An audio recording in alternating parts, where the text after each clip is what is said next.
जहाँ में जानिचे गणतंत्र आज डेमोक्रेसी आज टर्म 5th सेंचुरी रे इतिहास जनक ग्रीक ऐतिहासिक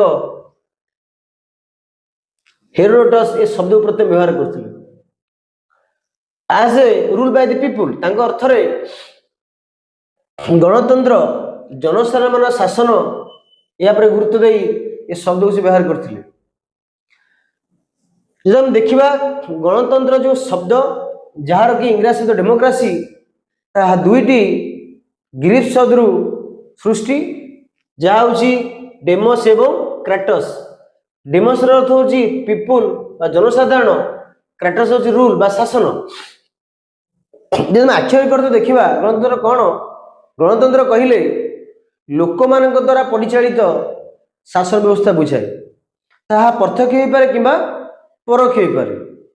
तेणु जेहेतु ग्रीस रे एक कॉन्सेप्ट सृष्टि होता, ग्रीस रे यहाँ पर आलोचना होता, तेणु ग्रीस देशर ही गणतांत्रिक मूल्यबोधर बा विचारधारार विकास लाभ करथिला।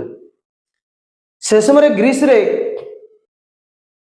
एक डायरेक्ट डेमोक्रेसी सिस्टम थिला, जोंठारे कि सर्वसाधारण माने सीधासल भाव में राजनीतिक पक्ष अंशग्रहण करथिले, सेमानकर विकास किपरि हेबो तार से निष्पत्ति नेउथिले।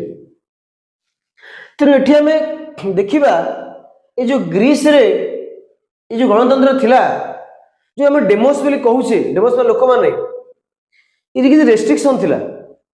डेमोस अर्थ सबु लोक माने एथिरे सामिल नथिले, जो माने धनी धनी एवं पुरुष होइथिबे तो सेही माने केवल ही डेमोक्रेट राइट तांक पर थिला, से ही पॉलिटिकल पार्टिसिपेशन रे राजनीतिक अंशग्रहण करि पारुथिले, निष्पत्ति ग्रहण प्रक्रिया रे निजको शामिल करि पारुथिले। एहा स्लेस मान पे नथिला किंबा महिला मान पे नथिला।